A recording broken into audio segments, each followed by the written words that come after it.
presidente de la República, Yamandu Orsi, y el director de la Oficina de Planeamiento y Presupuesto, Rodrigo Arim, se reunieron con el Congreso de Intendentes con el objetivo de poner fin al diferendo surgido ayer respecto a la distribución de las transferencias del gobierno central a los gobiernos departamentales. El presidente del Congreso de Intendentes, Nicolás Olivera, dijo a MBD Noticias que ya está acordado que el 3,33% del presupuesto nacional se va a destinar a transferencias y solo faltan ajustes menores con respecto a los criterios de distribución.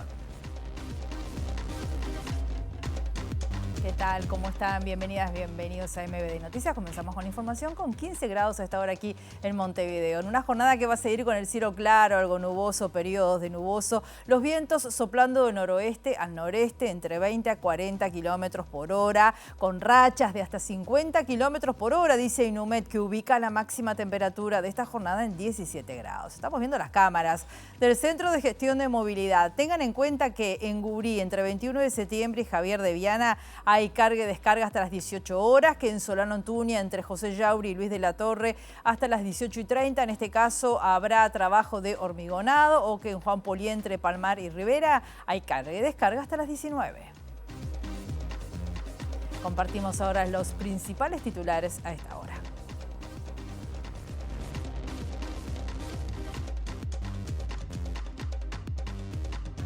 El gobierno remitió al Parlamento el proyecto de ley de creación de la Universidad de la Educación y el que reinstala la participación de los docentes en los órganos desconcentrados de educación básica y media. El gobierno resolvió que a partir del 1 de agosto se volverá a utilizar la versión del pasaporte previa a los cambios introducidos el 16 de abril y el diputado Juan Martín Rodríguez del Partido Nacional dijo que la responsabilidad política de lo sucedido con los pasaportes es del ministro de Relaciones Exteriores, Mario Lubetkin. La vicepresidenta de la República, Carolina Cose, aclaró su posición con respecto a la situación en la Franja de Gaza, luego de la controversia generada en las últimas horas por su expresión sobre la autodeterminación de los pueblos. El comandante en jefe del ejército, Mario Stevenazzi, dijo que existe preocupación por la situación de más de 500 soldados que viven en asentamientos y que si bien la cifra disminuyó gracias a planes de relocalización, todavía es alta. Los trabajadores de COPSA continúan este miércoles el paro por tiempo indeterminado que vienen realizando desde el lunes. La UNOT resolvió un paro general nacional de 24 horas para mañana jueves si no se salda la deuda. El ejército israelí recrudeció hoy sus ataques contra la Franja de Gaza, matando al menos a 46 palestinos, la mayoría mientras buscaba comida. En tanto, en las últimas 24 horas, al menos 7 personas, incluido un niño, murieron por causas relacionadas con la desnutrición, según informaron los hospitales locales.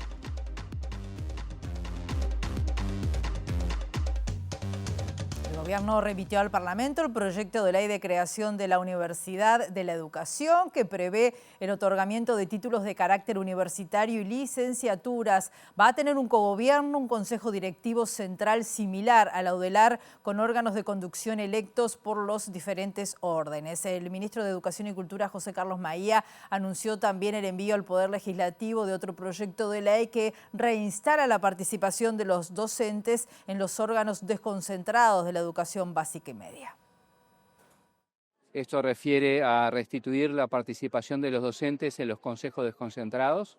Estamos hablando de UTU, estamos hablando de inicial y primaria, y estamos hablando también de todo lo que tiene que ver con secundaria. Aparte de ello, en ese proyecto de ley agregamos la idea de comisiones que habiliten la participación o el involucramiento de la sociedad en su conjunto, sea a través de estudiantes, de padres e incluso a nivel de UTU, de empresarios y trabajadores, porque hay que vincular, en este caso, mucho o fundamentalmente a la educación con el mundo del trabajo, y por eso se habilita. No es la vuelta a lo mismo, sino que tiene complementos. Maía también destacó el envío al Parlamento del proyecto de ley de creación de la Universidad de la Educación, tal cual se había comprometido en la campaña electoral. Y este proyecto de ley tiene el compromiso que asumimos programáticamente. Desde el gobierno lo mandamos con el concepto de gobernanza que hace a la autonomía y cogobierno, con la amplitud y el convencimiento que en el Parlamento hay que hacer los mayores esfuerzos para lograr acuerdos. Lograr acuerdos supone mayoría de 2/3 y lograr acuerdos supone también que todos tenemos que ceder. Y desde ese lugar nos paramos, no con la verdad en el puño de nuestra mano.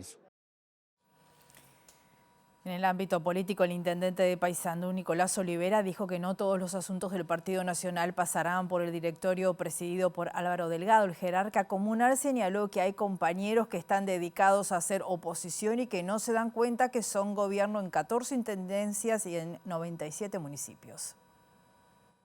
Ahora van a pasar cosas por el directorio, no sé si todas, pero van a pasar. Nosotros también, no se olvide que tenemos y vamos rumbo, esperemos más pronto que tarde, a un proceso de, llámele, de reflexión, de autocrítica, de lo que sea, no tanto para decir por qué perdimos, ¿no? O sea, no nos vamos a flagelar diciendo perdimos, por qué perdimos, quién fue el culpable. Sí pensar qué es lo que hay que hacer para mejorar, cuál es la oportunidad de mejora a partir de cosas que pasaron en el gobierno, no solo en la elección, en el gobierno y en la elección, para prepararnos en dos cosas. Hay muchos que están... que están muy metidos en el tema de ser oposición. Compañeros nuestros, ¿no? Legisladores, senadores, somos oposición. No hay que olvidarse que somos gobierno también. Somos gobierno en 14 intendencias, en 97 municipios.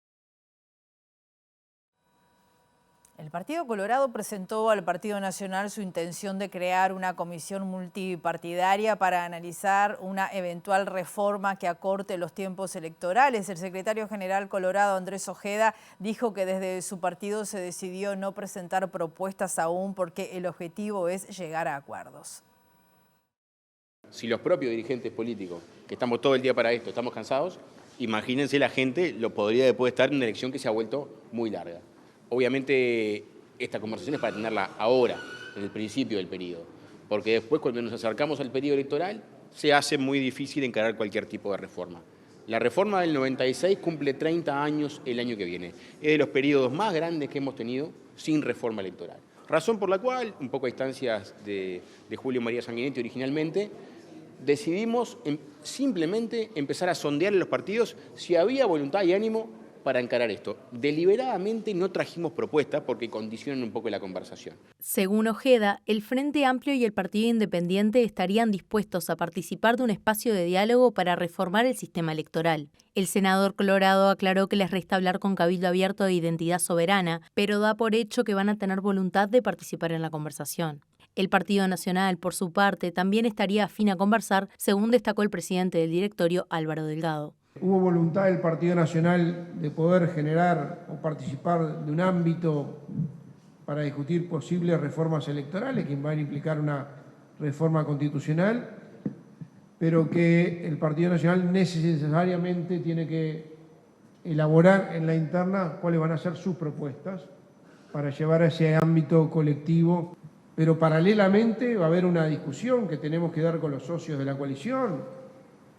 Y obviamente este tema se manejó lateralmente, que es un proceso que tenemos que ir en la interna de los partidos debatiendo, discutiendo, formando opinión y convenciendo, que es cuál es la arquitectura electoral con la cual vamos a comparecer. Y el tema de la coalición está arriba de la mesa. Sentimos que hay mucha gente que está reclamando avancen en un proceso de coalición. Han surgido novedades importantes en el seno del Congreso de Intendentes. El presidente de la República, Yamandu Orsi, fue hasta la Intendencia de Montevideo. Se resolvieron cuestiones importantes. De todo eso nos habla nuestro periodista Federico Yurkovich. ¿Cómo estás, Federico? Bienvenido. Rosina, buen mediodía. Exactamente después de 3 semanas de negociaciones donde el tema fue ganando espacio en la agenda pública, se ha anunciado hoy en este ámbito, en la Intendencia de Montevideo, donde funciona regularmente el Congreso de Intendentes, el acuerdo entre esta institución que nuclea a todos los jefes y jefas departamentales del país con el gobierno central. ¿Para qué? Estamos hablando de las transferencias económicas que realiza el gobierno central a las intendencias, y que se define justamente antes del presupuesto quinquenal de cada gobierno para saber cada departamento con los recursos que contará. La presencia del presidente Orsi fue sorpresiva en algún sentido, si bien desde ayer, cuando se produjo la reunión que parecía final entre el director de la UPP, Rodrigo Arim, y una comitiva del Congreso de Intendentes, surgió la posibilidad de que ante la falta de acuerdos entonces sea el presidente Yamandu Orsi el que dé la llave final.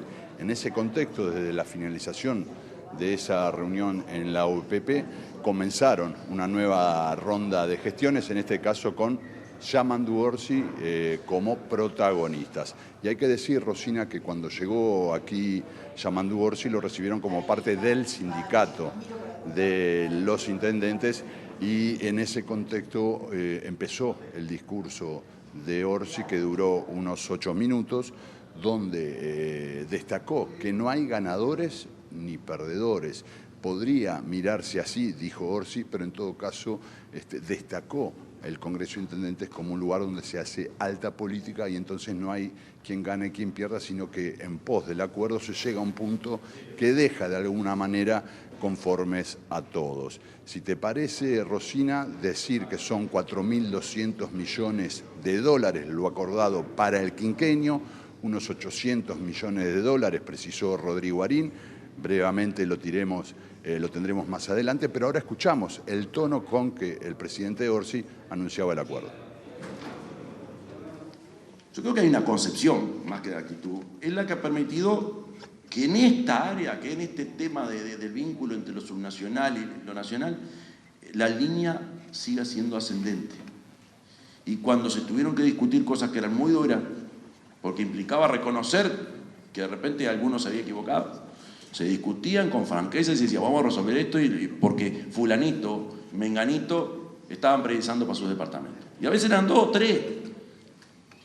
Pero es raro que acá no se llegue a un acuerdo, ahí así sea para levantar la cabeza en 1 o 2 departamentos. Entonces, yo creo que la noticia no es el presidente o los intendentes, dirán lo que dirán y cada cual lo interpreta como quiere. Pero lo que sí es claro es que si hay un ámbito político por excelencia, existe. Donde acá sí se puede estar hablando, estamos hablando de gestión, no estamos hablando de política. Y acá se hace política por lo altísimo, no por lo alto. Y donde nos obliga a observar que la realidad está bastante más allá de lo que cada uno nos toca en nuestro territorio. Y que ahora que me toca a mí estar a nivel nacional, es buena cosa que me refresquen la necesidad que siempre se ha tenido de que desde el territorio se haga escuchar las voces. Es un tema hasta de demostrarle en tiempos donde la tendencia a la polarización hacia lo extremo es capaz que la moda a nivel regional y mundial, de demostrar que cuando se trata de los intereses de la gente siempre somos capaces de ceder un poquito cada uno, porque en realidad el sacrificio siempre de los mismos, que son los que van a trabajar todos los días y que quieren ver cómo se devuelve o cómo se refleja lo que cada uno aporta. Lo que cada uno aporta, decía el presidente Orsi, destacando el acuerdo, decir que son 380 millones más, sin tener en cuenta obviamente el tema del cambio y del ajuste, por todo el quinquenio en comparación a la administración pasada. Rosina, decirte que el presidente todavía está acá en la Intendencia de Montevideo, la ministra de Vivienda y la ministra de Transporte también, porque hay temas que tienen que arreglar, pero el acuerdo que fue votado por los 19 intendentes pasa ahora a la comisión sectorial para que lo ratifique y entonces sea enviado al Poder Ejecutivo para poder entonces plasmar este acuerdo, que en la edición central tendremos más detalles también con la participación y las repercusiones de los propios intendentes. Rosina. Muy bien, Federico, muchas gracias. La vicepresidenta de la República, Carolina Cose, aclaró su posición con respecto a la situación en la Franja de Gaza, esto luego de la controversia generada en las últimas horas por su expresión sobre la autodeterminación de los pueblos. Según señaló anoche aquí en Lado B, debido a su investidura institucional, debe tener cuidado con sus declaraciones y marcó como importante atender el desarrollo del proceso en la Corte Internacional de Justicia que investiga la ofensiva de Israel. Sería importante atender el desarrollo del proceso en la Corte Internacional de Justicia que se está llevando adelante, que según lo que tengo entendido, Brasil se acaba de sumar. Entonces, Uruguay ha hecho muchas declaraciones oficiales, el Frente Amplio también, yo adhiero a todas ellas y quería expresar esto porque cuando hablo yo, teniendo claras mis convicciones, habla la vicepresidenta de la República que tiene una imposición institucional. Pero ¿querés decir que tu opinión personal es distinta a la que brindás siendo vicepresidenta de la República? Quiero decir que tengo muy claras mis convicciones, que es inaceptable lo que está pasando en Gaza, que siempre hay que bregar por la paz, los derechos humanos y la vida digna, que hay que proteger la institucionalidad internacional y el derecho internacional, que hay que respaldar a las Naciones Unidas. El comandante en jefe del ejército, Mario Stevenazzi, dijo que existe preocupación por la situación de más de 500 soldados que viven en asentamientos y que si bien la cifra disminuyó gracias a los planes de relocalización, todavía es alta. Por otro lado, Stevenazzi informó que la semana próxima habría novedades sobre el regreso de los 400 soldados que todavía no fueron relevados del Congo en el marco de la misión de paz de la ONU. Los 200 efectivos que se desplegaron hace 10 días aproximadamente, que están en Entebbe, en Uganda, en un campo de tránsito de Naciones Unidas, al cual se le ha establecido diferentes actividades de entrenamiento militar, y tenemos los 400 y tantos que quedan en el Congo, en Goma, para ser relevados. Estamos en permanente contacto con las Naciones Unidas y en permanente contacto con nuestros efectivos en el Congo, en Goma, y nosotros podríamos tener alguna resolución con respecto al inicio de ese relevo a partir de la semana que viene. Sobre la expectativa del ejército para el próximo presupuesto quinquenal, Stevenazzi se limitó a decir que el planteo de la fuerza fue trasladado a las autoridades, aunque destacó que se precisan planes de vivienda para unos 500 soldados que viven en asentamientos. Han habido planes que han facilitado que muchos de nuestros efectivos salgan de asentamiento. Tenemos en este momento igual un número importante con los cuales tenemos que seguir trabajando y trabajando duro. Esto ya fue planteado al Ministerio de Defensa. Esperemos que los planes que estamos caminando y que nos han permitido sacar gente puedan continuar y nos permitan seguir trabajando en ese sentido. Seguramente más de 500 en este momento. No lo podría decir porque hay momentos en que hay soldados que se van a un asentamiento y vuelven, pero hay muchos soldados. Tras la primera reunión de la Comisión Ejecutiva del Diálogo Social, quedó habilitada la participación ciudadana y las organizaciones e instituciones interesadas en esta temática pueden solicitar audiencias con la Comisión Ejecutiva. Según informó el coordinador de la Comisión Ejecutiva del Diálogo Social, Hugo Bay, hasta el momento hay 10 propuestas presentadas. La Comisión Ejecutiva definió el calendario de reuniones y el primer encuentro con organizaciones sociales será en Ciudad de la Costa el próximo lunes 4, mientras que en San José el jueves 7. Habrá 24 encuentros en todo el país durante esta primera etapa del proceso. La inauguración del ciclo de seminarios será este jueves 31 de julio en Torre Ejecutiva, donde se analizarán las proyecciones de población presentadas por el Instituto Nacional de Estadística. El diálogo también va a tener seminarios temáticos con expertos, con especialistas que puedan estar mostrando las mejores prácticas, los mejores diseños respecto de algunos cambios que podemos estar pensando implementar en el sistema de protección y seguridad social. Y en ese sentido, el primer seminario ya va a ser el próximo jueves, ¿verdad?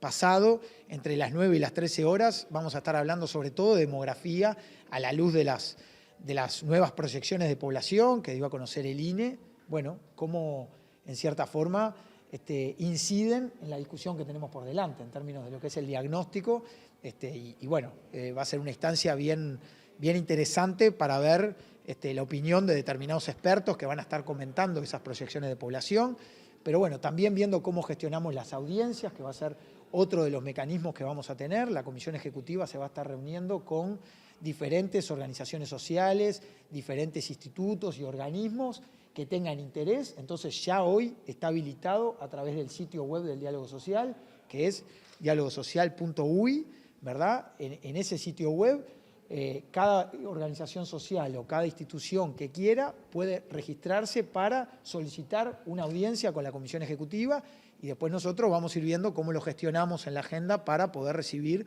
a todas aquellas que naturalmente tengan un vínculo directo con los temas que vamos a estar abordando en este proceso. Las otras sedes del ciclo de conversatorios serán Bella Unión, Salto, Paysandú, Rocha 33 y Melo. Volvemos a la Intendencia de Montevideo. Congresos de Intendentes no convoca nuevamente Federico Jurkovic. Federico, adelante. Lo prometido, Rosina, repercusiones, porque hablamos de un acuerdo donde supuestamente así se planteó: no hay ganadores, no hay perdedores. Carlos Encisa, intendente de Florida, nos aporta. ¿Ganó o perdió usted, intendente? Creo que todos ganamos porque hay un acuerdo. El concepto de fondo es que el Fondo de Desarrollo del Interior es la devolución de los impuestos nacionales a los departamentos, y cada quinquenio siempre hay un reclamo de mejora para ajustar, para tener un poco más de recursos, que fue a la media, no fue lo que pedían los intendentes, tampoco fue lo que ofertó primero PP, y bueno, el presidente Orsi terminó laudando con el presidente del Congreso en una negociación anoche, a los efectos de hoy poder tener ya este acuerdo, que es importante, y la creación de este fondo de infraestructura que a partir del 2027 va también a inyectar algo de recursos para los temas de obras en el interior y bueno, y en el área metropolitana también. El director de la OPP habló de un acuerdo histórico en cuanto a la transferencia de 4.200 millones, algo nunca alcanzado. ¿Es así? A ver, ellos proyectan un crecimiento que ojalá se dé del país y que proyectan hacia el 2029, 2030, una transferencia de recursos que ojalá se dé porque la recaudación crece. Y si es así, en términos absolutos, es certero lo que dicen. Evidentemente también son reglas de juego que ya están instaladas desde hace años. Los intendentes a veces reclamamos que el ajuste no sea por IPC, sino por también el crecimiento de la recaudación. Y bueno, y creo que en esa tensión o pulseada es como estamos un poco hoy, ¿no? ¿Esto de alguna manera mejora la situación de Florida? Porque usted fue uno de los intendentes que se sorprendió, inclusive anunció que iba a suspender el cobro de su salario y el de los directivos de la administración por el mes de julio. ¿Este anuncio en alguna medida mejora la situación de la intendencia en el corto plazo? No, porque estos son fondos contra proyectos en el Fondo de Desarrollo del Interior que implica una elaboración de obras de la demanda que podemos tener, calzadas, puentes, caminería, obras de infraestructura deportiva y demás que se van a proyectar recién el año que viene. Evidentemente los problemas a veces financieros de coyuntura van por otro canal o por otro aspecto, que por lo menos hoy estamos llegando a pagar los sueldos sin problema este jueves, que era una preocupación que la semana pasada teníamos, y bueno, por diferentes mecanismos, por suerte los funcionarios municipales primeramente van a cobrar y después en la semana siguiente todos los demás compromisos inmediatos como cooperativas, como los inimponibles, en fin. ¿Se logró llegar entonces? ¿Cómo fue el proceso? Y bueno, ahí hay que agradecerle también al equipo de Hacienda, con algún adelanto de alguna partida, con alguna devolución de la Junta Departamental que tenía un superávit importante, y bueno, y ahí estamos justos, pero bien. Bien, estamos viendo allí al intendente de Florida, Carlos Encisa, hablando de este acuerdo que se ha llegado con el gobierno por parte del Congreso de Intendentes. Otro de los temas que ha pautado la atención a nivel periodístico es el tema pasaportes, y en el Parlamento se ha hablado mucho de eso esta mañana. Está Eduardo Delgado. Eduardo, ¿cómo estás? Bienvenido. Hola Rosina, un gusto saludarte. Así es, el tema pasaportes ha estado en la agenda del Parlamento en esta jornada. Recordar de la decisión del gobierno de darle la posibilidad a las aproximadamente 17.000 personas que sacaron el nuevo pasaporte que se expide desde abril a poder renovarlo por el anterior pasaporte. Esto es debido a que 3 países han manifestado, más bien solicitado más tiempo para analizar este nuevo pasaporte uruguayo. Estamos hablando de Alemania, Japón y Francia. Una de las novedades más importantes del día de hoy es que Francia ya anunció que no tiene ningún reparo con el nuevo pasaporte uruguayo, o sea que las personas que tienen este nuevo certificado de documentación para viajar desde abril de este año lo pueden hacer a Francia sin ningún tipo de problema. La decisión del gobierno de dar esta posibilidad a las personas que tengan como destino posible Alemania o Japón o consultas o agencias de viajes es que pueden cambiar el pasaporte por el anterior sin costo. Pero ha habido repercusiones políticas, como decíamos. El diputado nacionalista Juan Martín Rodríguez consideró que el responsable político de todo lo ocurrido con el pasaporte uruguayo es el canciller Mario Lubelkin. En ese sentido, dijo que el ministro faltó a la verdad y omitió dar información. Adelantó que la bancada nacionalista analizará caminos legislativos sobre este tema. La responsabilidad naturalmente es compartida entre los dos organismos que tienen injerencia y competencia en la materia, que son la Cancillería y el Ministerio del Interior.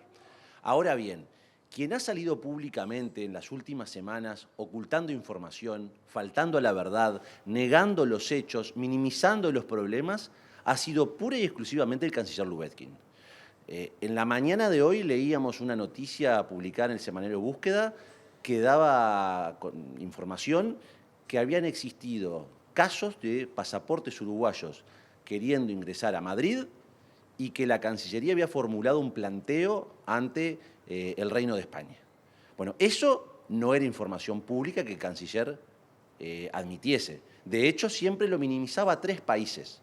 Bueno, resulta que ya no son 3 países, o por lo menos no fueron 3 países. Imagínense lo dramático que hubiese sido que fuese público el caso de España. Tuvimos conocimiento en la tarde-noche de ayer que Bélgica también registró problemas.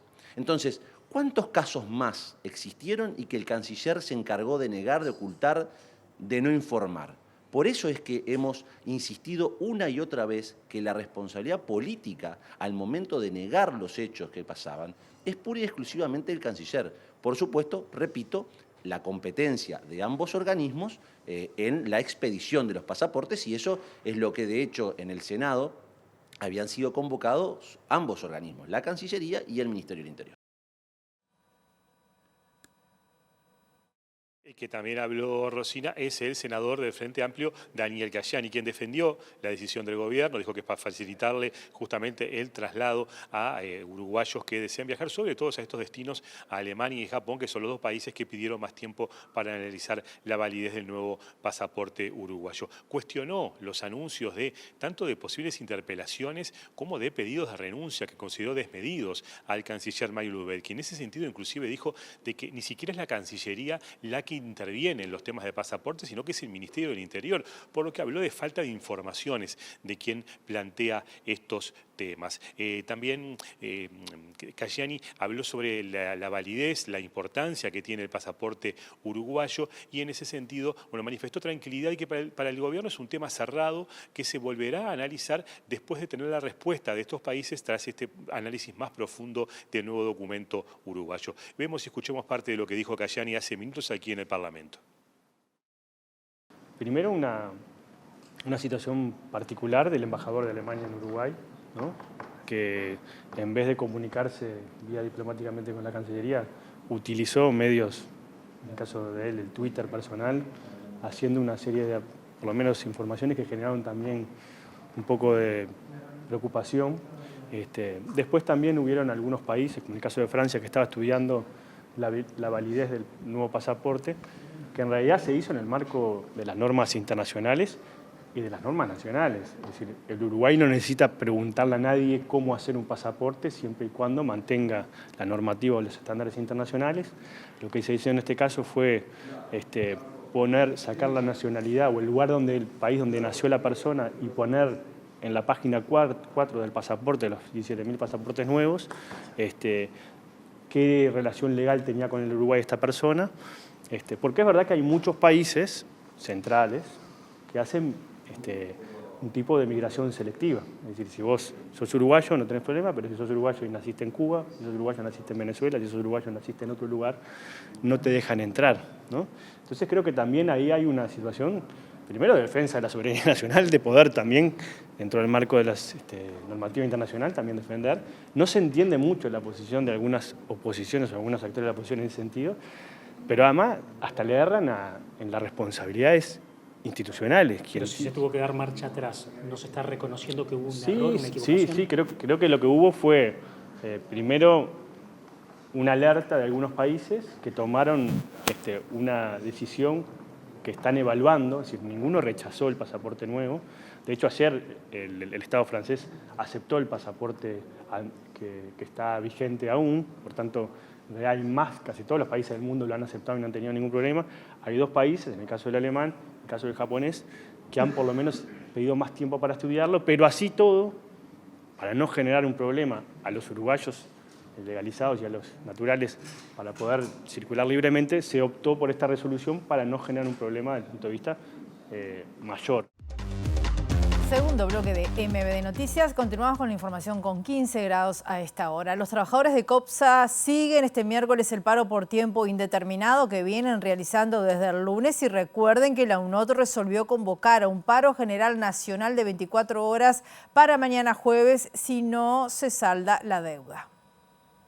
Teníamos al fijar el paro para el día jueves es que sigan las negociaciones. Sabemos que tanto el Ministerio de Transporte como el Ministerio de Trabajo están intentando buscar una solución a esto. Y hace 2 días que estamos en permanente contacto tanto con las autoridades como con todo el que entendemos que pueda ayudar, también con compañeros del PCNT.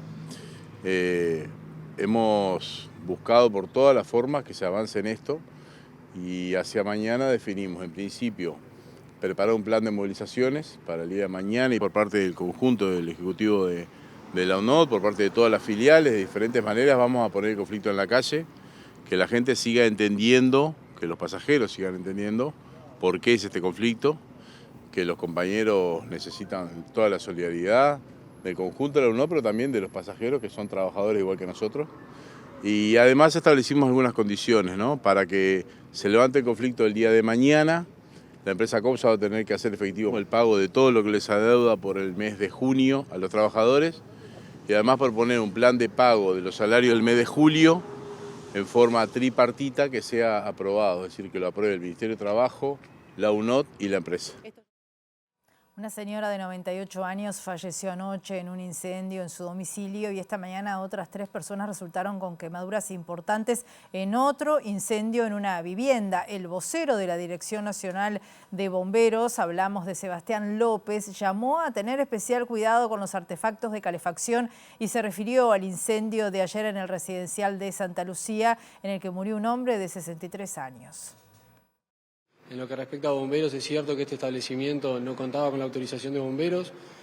Tengamos en cuenta que la autorización es un requerimiento legal, ¿no? Administrativo, que implica la disposición en este caso de ciertas medidas de protección, pero que no nos generan garantías de que el incendio no se llegue a producir, incluso generado el siniestro, no son garantías de que no hayan consecuencias.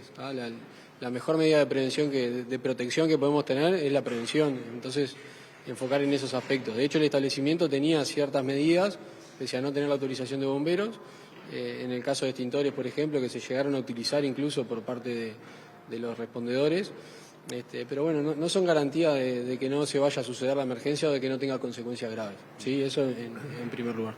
El vocero de bomberos informó que en las últimas horas se registraron 2 nuevos incendios, uno de ellos con el saldo fatal de una persona fallecida. López recordó algunos aspectos claves para evitar este tipo de siniestros. Registramos 2 incendios, uno en la noche de ayer y otro en la madrugada de hoy, en zona de Belvedere. El de anoche fue sobre las 20:30 más o menos y resultó una persona fallecida, hablamos de una señora de 98 años de edad, ambos en vivienda, ¿sí? Las causas de los siniestros se están investigando. Y en el de la madrugada de hoy hubieron 3 quemados, uno a nivel de torso y 2 en manos.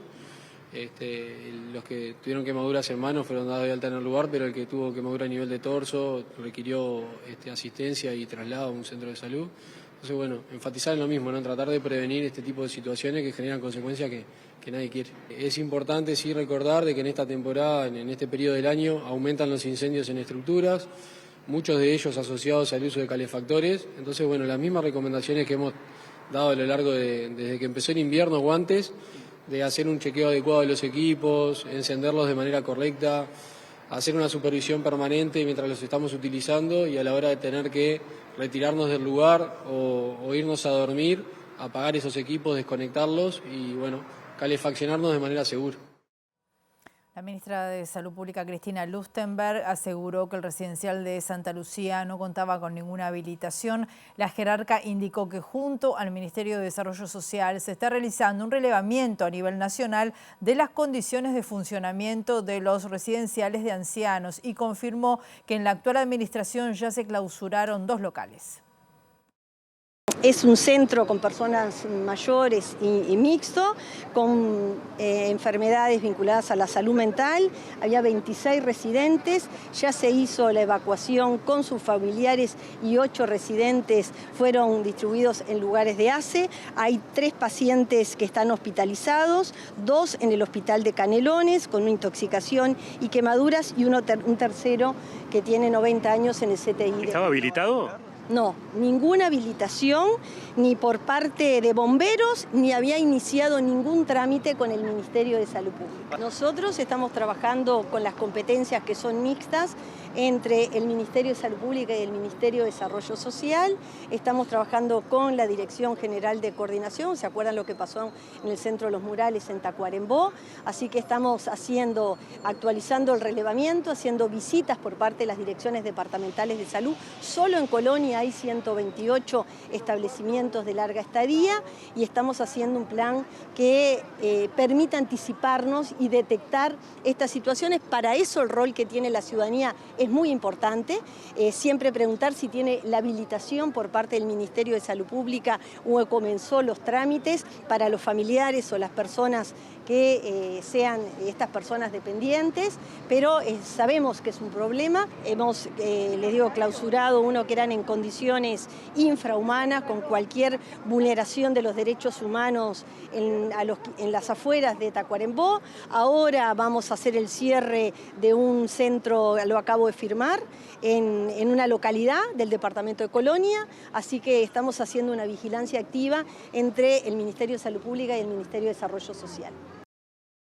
La Organización de Funcionarios Civiles Penitenciarios denunció a las anteriores autoridades del Ministerio del Interior por la creación de una oficina de inteligencia ilegal en la órbita del Instituto Nacional de Rehabilitación en 2021 que se atribuye al ex director Luis Mendoza. La oficina era dirigida por el comisario Darwin Taroco, quien está condenado por colaborar en la trama del ex senador nacionalista Gustavo Penades. La imposibilidad de ingreso a los centros penitenciarios de la Comisión Honoraria de Trabajo y Salud del Ministerio de Salud Pública, que no ha permitido que sea evaluado el trabajo, las condiciones de trabajo, digamos, para poder ser catalogado como insalubre o no. Ahí hay una responsabilidad clara del Ministerio del Interior en no permitir el ingreso de la comisión y eso trae un perjuicio claro para los trabajadores. Y en segundo lugar, y tal vez lo más grave, refiera a la creación de una oficina de inteligencia en el ámbito del INR, que es la famosa oficina que dirigía Taroco, que está evidentemente por fuera de las competencias del Instituto Nacional de Rehabilitación. Se crea una oficina de inteligencia en el marco de una institución que no tiene esas competencias claramente por ley. Es más, las competencias que se le atribuyen están asignadas a otra repartición del Ministerio del Interior.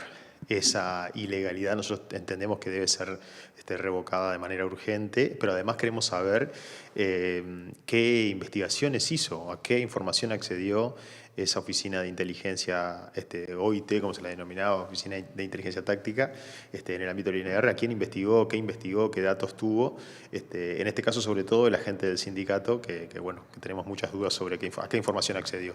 Pero al ministro lo que se le está pidiendo es que deje sin efecto esa oficina, porque es notoriamente ilegal, y por otro lado que se permita el ingreso, como decía al principio, de la oficina de la Comisión Honoraria de Salubridad o de Trabajo Insalubre del Ministerio de Salud Pública.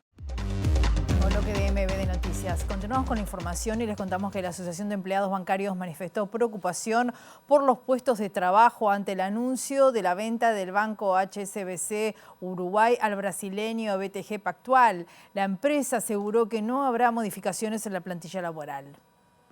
En principio, lo que Banco HSBC anunció en el día de ayer es un acuerdo entre Banco HSBC de venta con BTG Pactual, que es un banco de origen brasileño. Este proceso de venta, este acuerdo entre privados, tiene que pasar por el Banco Central del Uruguay, que es el regulador, y será quien tendrá que autorizar. Este proceso nos indican que puede llevar entre 9 y 12 meses. Ayer AEBU estuvo reunido con las autoridades del Banco HSBC. Y bueno, nosotros manifestamos nuestro principal, tema, que es los puestos de trabajo, el empleo.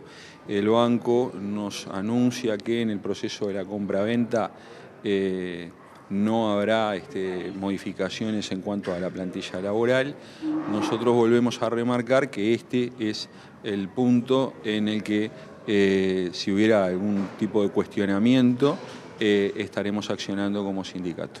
Según un comunicado de la entidad financiera, la transacción forma parte de la simplificación del grupo HSBC anunciada en octubre del 2024. El banco BTG Pactual tiene sede en Brasil y opera en varios países de Latinoamérica y Europa. El presidente de la República, Yamandú Orsi, entregó el pabellón nacional a la delegación de 121 atletas uruguayos que van a competir en los Juegos Panamericanos Junior de Asunción 2025 entre los días 9 y 23 de agosto. Tuve la oportunidad de... La representación nacional está compuesta por 121 jóvenes que intervendrán en 21 deportes y 26 disciplinas. Julieta González y Diego Aranda, quienes compiten en skateboarding y natación respectivamente, serán los abanderados de la delegación. Yo participo de natación, voy a nadar el 12 y el 13, el 50 metros libre y 100 metros libre. ¿Cómo es la experiencia de participar en Sudamericano? ¿Ya tenías experiencia? Sí, ya he tenido bastante experiencia, por suerte, base a mi desempeño. La verdad que es algo muy lindo porque al fin y al cabo es un evento nuevo, porque al fin y al cabo se hizo solo uno, este es el segundo en toda la historia, así que la verdad muy contento para estar. El skate es lo que muchos llaman la patineta. Se juzga más que nada la dificultad de los trucos, la variedad, no repetir, la velocidad con la que lo hagas, el estilo, porque también el skate tiene mucho estilo, mucho de cada uno. Es muy personal. ¿Dónde entrenás? ¿Cuánto tiempo? Yo entreno, principalmente yo soy de Pando, entreno en el skatepark de Pando cuando entreno en 3 semanas y los fines de semana estamos entrenando en el Sol, que es la pista de skate que hay en el modelo abierto. ¿Cuánto tiempo hace que haces esto y cómo fue el proceso de clasificación? Yo ando en skate de los 8 años, tengo 20 actualmente, hace 11 años, hace casi 12 años que patino. ¿Cómo es representar a Uruguay y ser abanderados de Uruguay? Y la verdad que algo nuevo, algo diferente, por así decirlo, algo muy no sé cómo ni siquiera cómo explicarlo, pero es algo que te genera mucha confianza, muchas ganas de representar bien el país y nada, esperar la ceremonia y ver todo, cómo va a estar todo bien hecho, la verdad que muy contento. Recibir el pabellón de manos del presidente, además. Sí, también todo un honor. El evento, la gente y después estar ahí con la bandera va a ser una locura, tremenda experiencia. Los Juegos Panamericanos Junior se disputarán en Asunción del Paraguay desde el 9 al 23 de agosto. La selección uruguaya de fútbol femenino cayó derrotada ante Brasil por 5-1 y así se despidió de los Juegos Olímpicos de Los Ángeles 2028. Las celestes deberán jugar contra Argentina por el tercer puesto de la Copa América Femenina de Ecuador en la noche de este viernes. Uruguay jugó los 10 primeros minutos del partido con una defensa férrea y logró una chance de abrir el marcador a través de una combinación de contragolpe entre Belén Aquino y Wendy Carballo. No obstante, a los 11 por Amanda Gutiérrez y a los 13 por Gio Queiroz llegaron los 2 primeros goles de Brasil. El marcador brasileño lo completaron Marta a los 27 de penal, Amanda a los 65 minutos y Dudiña a los 86 minutos. El uruguayo fue en contra, el gol uruguayo, a los 51 minutos y fue por la brasileña Haas. Para estar en la etapa final del torneo continental, Uruguay ya tenía asegurado el pasaje a los Juegos Panamericanos previstos para 2027 que van a ser en Lima, en Perú.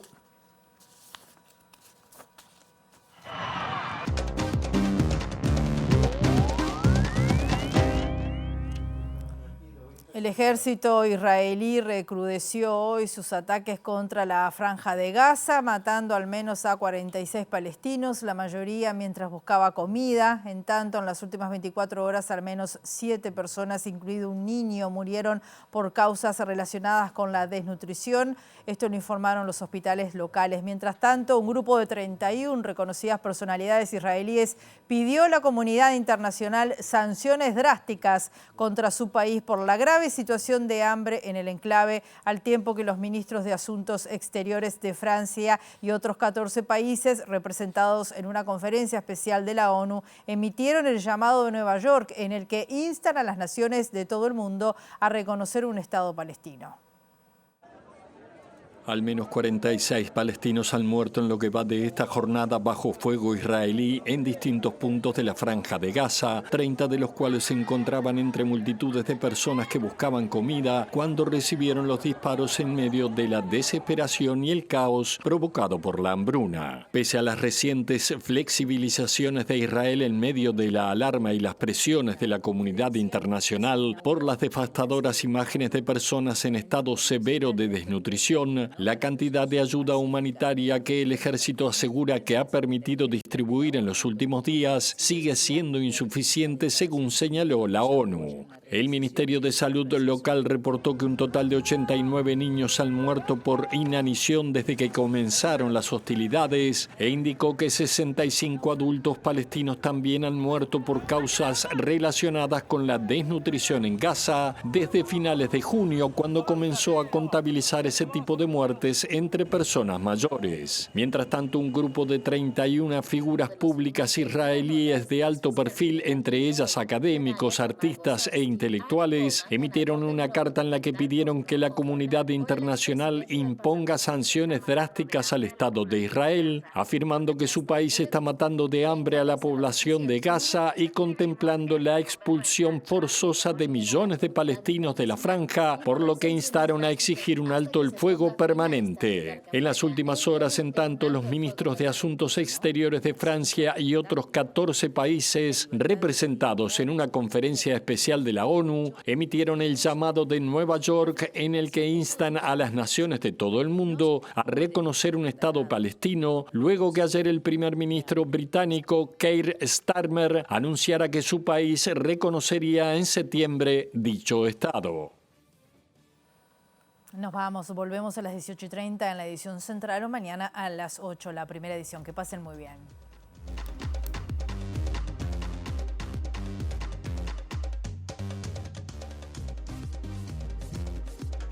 El gobierno remitió al Parlamento el proyecto de ley de creación de la Universidad de la Educación y el que reinstala la participación de los docentes en los órganos desconcentrados de educación básica y media. El gobierno resolvió que a partir del 1 de agosto se volverá a utilizar la versión del pasaporte previa a los cambios introducidos el 16 de abril, y el diputado Juan Martín Rodríguez del Partido Nacional dijo que la responsabilidad política de lo sucedido con los pasaportes es del ministro de Relaciones Exteriores, Mario Lubetkin. La vicepresidenta de la República, Carolina Cose, aclaró su posición con respecto a la situación en la Franja de Gaza, luego de la controversia generada en las últimas horas por su expresión sobre la autodeterminación de los pueblos. El comandante en jefe del ejército, Mario Stevenazzi, dijo que existe preocupación por la situación de más de 500 soldados que viven en asentamientos y que, si bien la cifra disminuyó gracias a planes de relocalización, todavía es alta. Los trabajadores de COPSA continúan este miércoles el paro por tiempo indeterminado que vienen realizando desde el lunes. La UNOT resolvió un paro general nacional de 24 horas para mañana jueves si no se salda la deuda. El ejército israelí recrudeció hoy sus ataques contra la Franja de Gaza, matando al menos a 46 palestinos, la mayoría mientras buscaba comida. En tanto, en las últimas 24 horas, al menos 7 personas, incluido un niño, murieron por causas relacionadas con la desnutrición, según informaron los hospitales locales. El presidente de la República, Yamandu Orsi, y el director de la Oficina de Planeamiento y Presupuesto, Rodrigo Arín, se reunieron con el Congreso de Intendentes con el objetivo de poner fin al diferendo surgido ayer respecto a la distribución de las transferencias del gobierno central a los gobiernos departamentales.